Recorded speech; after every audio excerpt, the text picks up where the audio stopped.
bring you solidarity from everyone in Socialist Alternative across the nation, including Seattle and the working people of Seattle, to share our thoughts about why we are here to help ensure that Byron is re-elected. I wanted to start by talking about something that did not happen in Chicago, but is very relevant to Chicago. Indeed, it's relevant to working people and those of us who are struggling, like the people that Ms. Brooks talked about, across the nation, about something that happened this week, this past week. Some of you might have heard about this.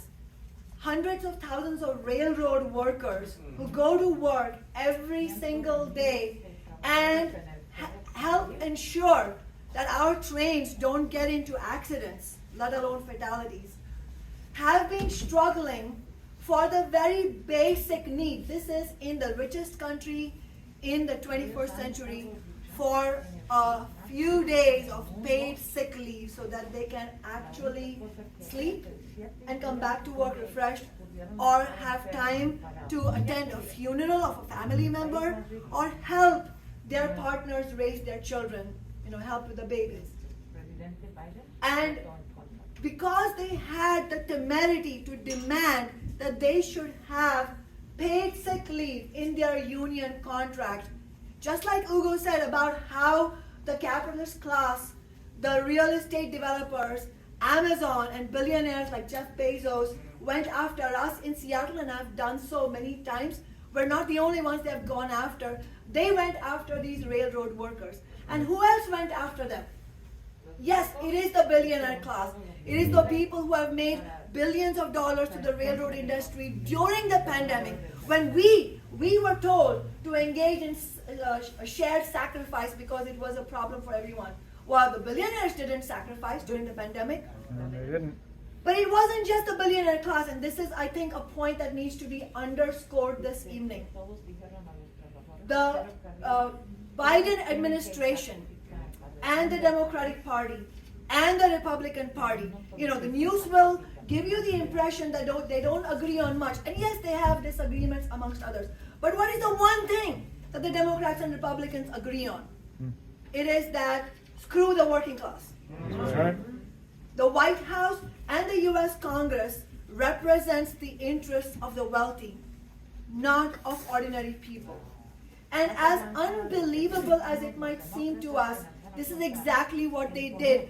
And even though paid sick leave would literally cost these billionaires pennies of their unimaginable profit, President Biden and the Democrats and Republicans sold the workers down the river and ensured the profits of the billionaire class. That's right. But here's where Biden's re-election comes in. It is not only that the Democrats sold the workers out. It is that since 2014, since we first took office in 2014, many other socialists have been elected. Socialist people who call themselves socialists have been elected. We hear every single day, we should have more people run. I have so many young people coming to me and saying, I want to do what you did. I want to run for office. But here's the message. It is not about accumulating numbers of people who say, I'm a socialist, I will never sell out. You elect me and I will stand up for you. And what they do when they go into the halls of power is that they feel the intense pressure of the bosses and the bosses' political representatives, and the next thing you know is that they sell you out. And so it wasn't only the Democratic Party as a whole that sold the railroad workers out. It was the so-called squad. Everybody knows about the squad. The 6 people who were either, called themselves socialists, or they were members of the Democratic Socialists of America, or in some shape or form they had vowed when they were elected that they would stand up for working people. They did not. Right. This should be an object lesson for us, that we are at a time when it is not enough, and we should not settle. We should not settle for empty promises. It is not enough for people to say, I'm a socialist, or yes, I will stand up for you, and then do the exact opposite. We should demand real accountability from our elected representatives, and this is what this is the other example that we have to set, and that is why, as a socialist elected representative myself, who has been in office for nearly 9 years. I'm here to support Biden's re-election campaign because I am hard-pressed. I am hard-pressed to think of any other elected, self-described socialist who has stood up for working people like our office has done and as Biden has done. That's right.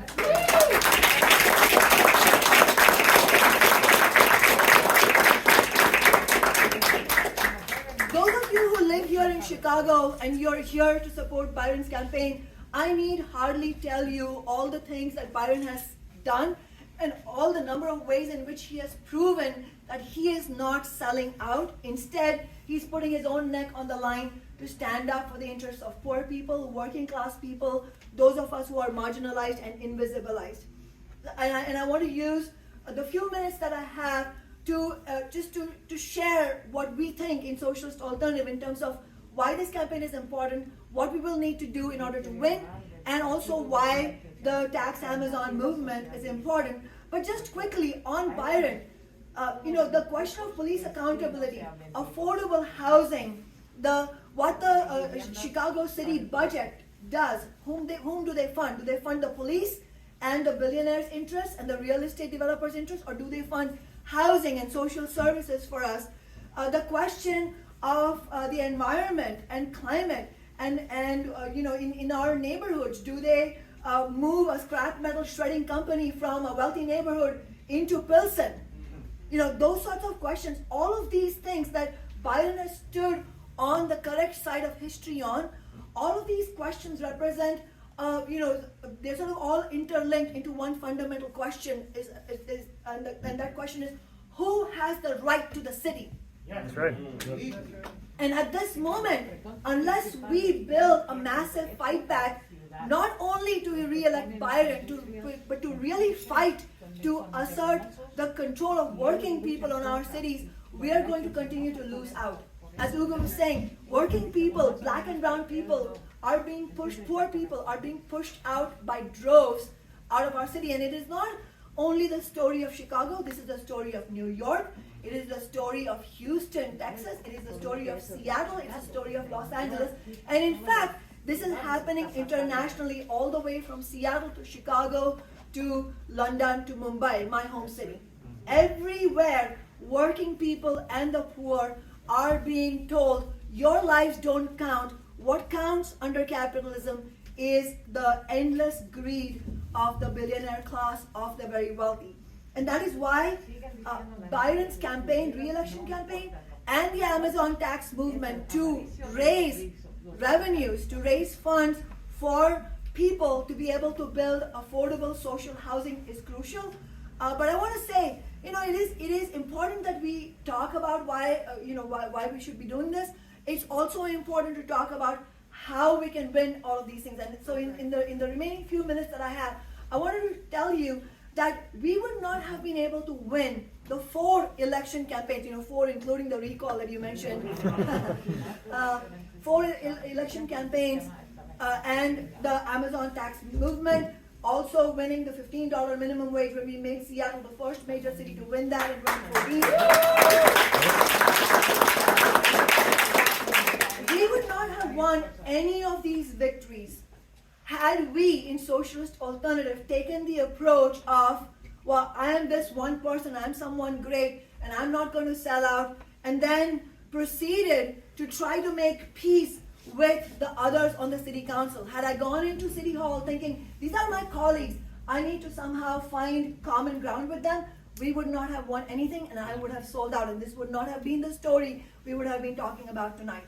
This is why we insist in Socialist Alternative that political accountability and really for working people to have their own elected offices that stands by them, but not just in words, but fights alongside them, uses their elected office as an organizing tool, to bring tens of thousands of people to fight for their own rights.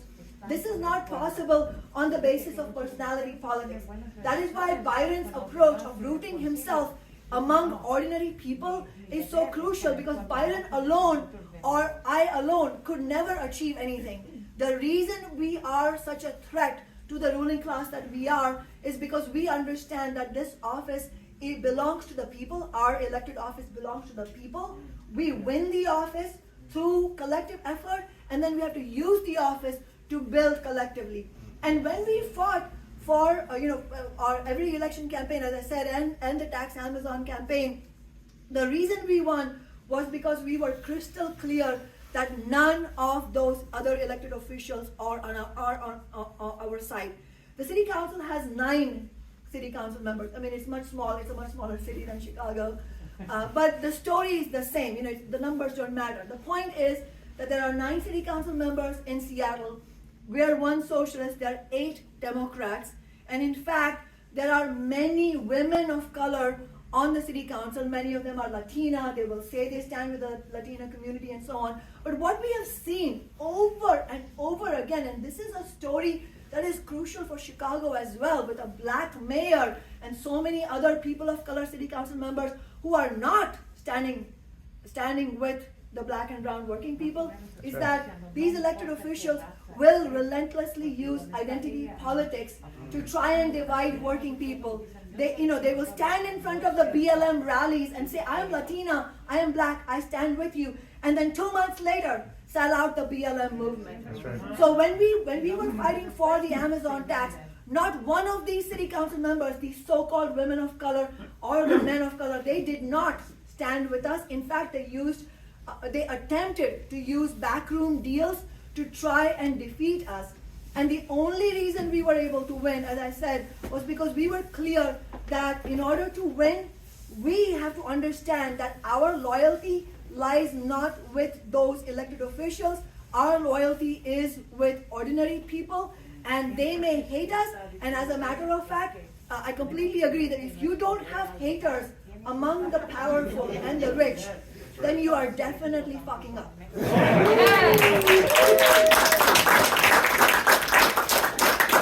And the last thing I'll say is that going forward for us, obviously I urge you all to donate as much as you can. Make sure that your friends and family members, all the working people, if you're working, make sure your colleagues know about it. You don't have to live in the district to donate to his campaign. You should absolutely donate to Byron's campaign. But in doing all of this, it's important for us to remember that it is not going to be enough. As hard as it is as it will be to win anything like the Amazon tax, any of the reforms under capitalism is very hard to win because it has to be wrested from the hands of the ruling class, from these Chicago machine politicians. They're not going to do it because it's the right thing to do. They will only do it when they are forced to concede, and they will only be forced to concede if our movement is powerful enough to force them to concede. But all of that, as hard as it will not be enough. And that is why I wanted to urge you all,